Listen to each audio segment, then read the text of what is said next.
why are optimists healthier?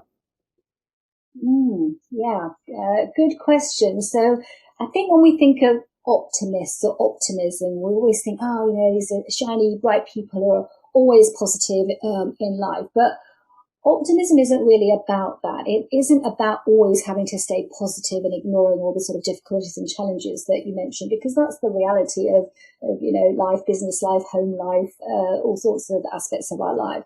But it's actually acknowledging the challenges and allowing space for the difficulties, but finding that good in any situation. So really, when you're taking on a task and it's becoming challenging, what optimists do is that they just sort of handle it better.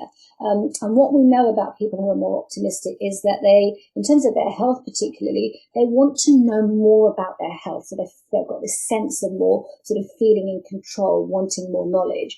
Then what you do with the knowledge is really important, because what most optimists do is they take that knowledge and they translate it into healthy behaviors.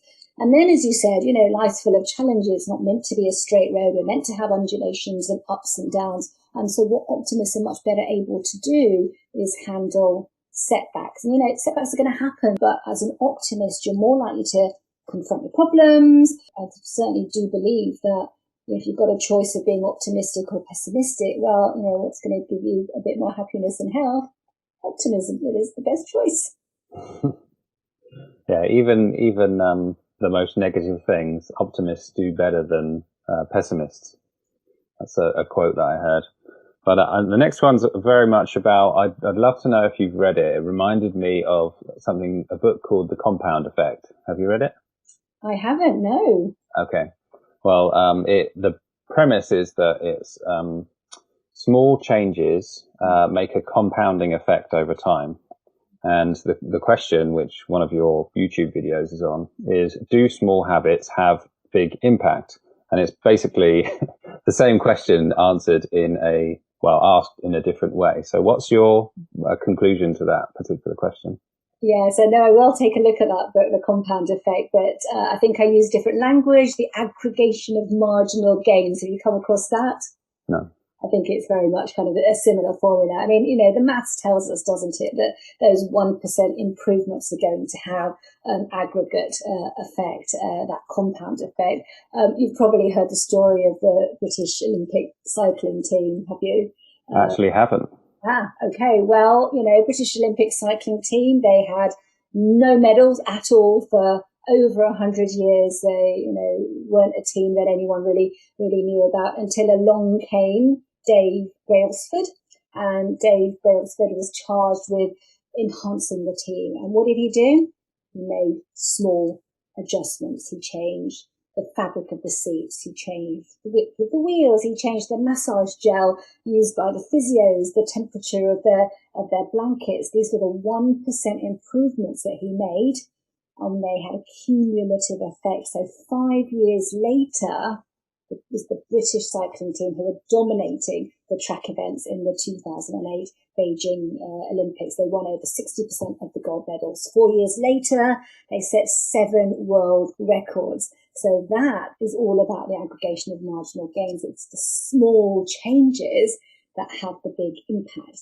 And I think if you look at us in our business worlds, I think what happens often is that we think about our business goals and we make it really hard because we focus on the end goals. I mean, here, the end goal was winning those gold medals. Great to have that end goal and start with the end in mind, but you've got to get down to all those micro components that are going to take you where you want to go.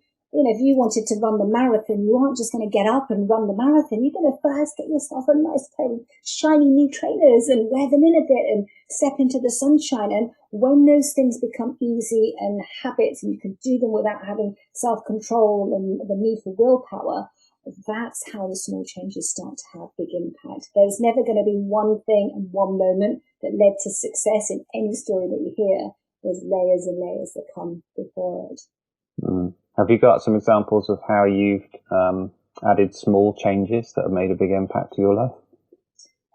From a lifestyle angle, yeah, absolutely. Take the sort of, exercising side of things. I think routines are really important. I wake up pretty early. I'm a 4:30 a.m. riser.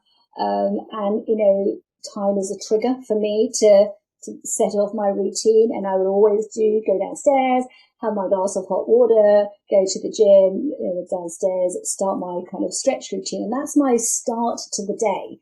And I know that it's a habit that I've built over time. And if it was taken away, if I took it away, it would start to feel odd. It's a bit like brushing your teeth. If one day you don't brush your teeth, there's something strange. And that's the idea of building habits. Now, these didn't, me kind of having that morning routine didn't just come just like that. I actually started with, 4:30 in the morning. I really only wanted to do a kind of 5-minute stretch. So that's what I did.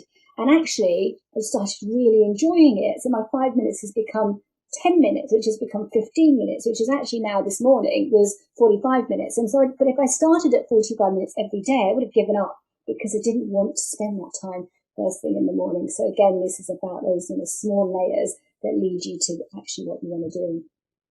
I know that one of the topics that you spoke about was getting enough sleep. How much sleep do you get do you get if you are up at like 4:30 every day?